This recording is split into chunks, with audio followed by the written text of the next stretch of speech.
Okay, I want you to picture a scene. Imagine you're deep in a Javanese village, late at night. There's a single white screen pulled tight, and it's glowing from an oil lamp behind it. And in that light, a whole universe of shadows is about to be born. Right. What you are watching is not a puppet show. And, that really hits the nail on the head. Because this isn't just a puppet show. Not even close. What we're about to dive into is one of the most sophisticated, profound, and, honestly, demanding art forms ever created. So let's go back to that village. The air's warm, you can hear the sounds of the night all around you.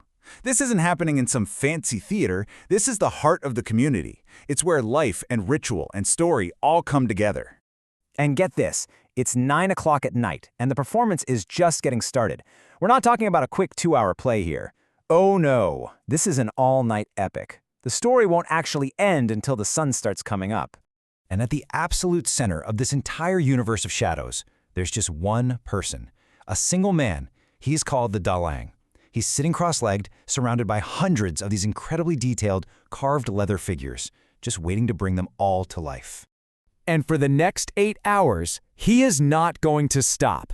He will become dozens of different characters, conduct an entire orchestra, tell the story, get philosophical, and perform a sacred ritual, all at the exact same time. So, what is this tradition actually called? It's Wayang. And yeah, on the surface, it's shadows on a screen. But that simple image, man, it is hiding a whole universe of meaning. The name itself is kind of our first big clue. Wayang, it's the Javanese word for shadow or even ghost. And that tells you right away this is about way more than just stories. It's a deep meditation on reality itself. On the line between what we can see and what lies just beyond our sight. And this is where it really starts to break our expectations. Wayang isn't just one thing.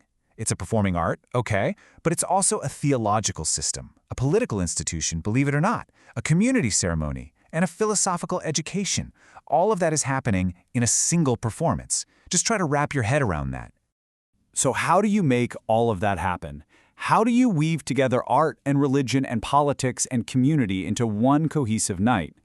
Well, you need one absolutely extraordinary individual, the master puppeteer, the storyteller, the conductor, the priest. You need the Dalang. I mean, the sheer range of skills required is almost unbelievable. Imagine this. You have to be a vocal virtuoso, creating dozens of unique voices. At the exact same time, you're a physical puppeteer, making these leather figures move with impossible grace. You're also the musical conductor, cueing an entire orchestra with just your foot.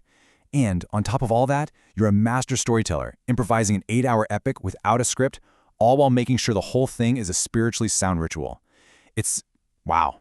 And here's the part that just astounds me. That's it. One person is doing all of that. One human being embodies all of that artistry, all that knowledge, and all that endurance for an entire night. This quote really helps to put it into perspective. There's just no direct comparison in Western performing arts.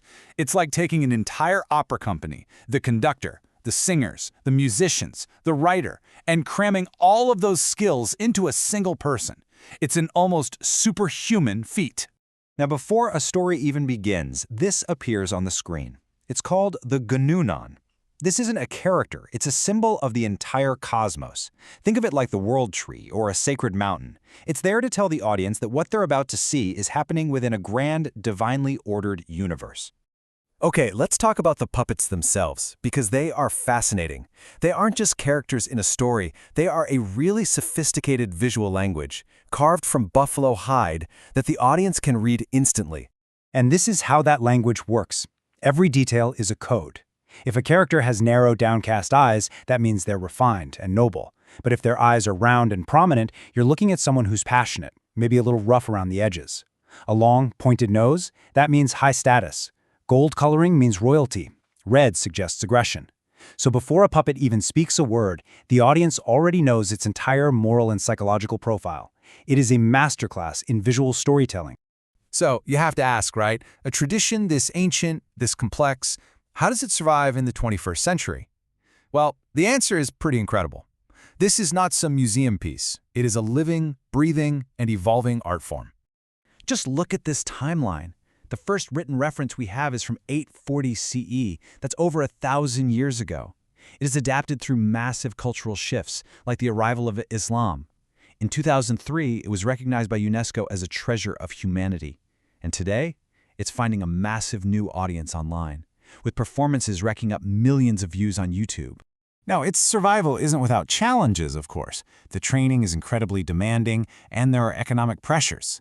There's always a risk that the deep philosophical meaning could get lost, and yet there are so many passionate young Dalangs, there's strong government support, and there's that huge digital audience. It all just proves its incredible resilience and timeless appeal. So, we're left with this question.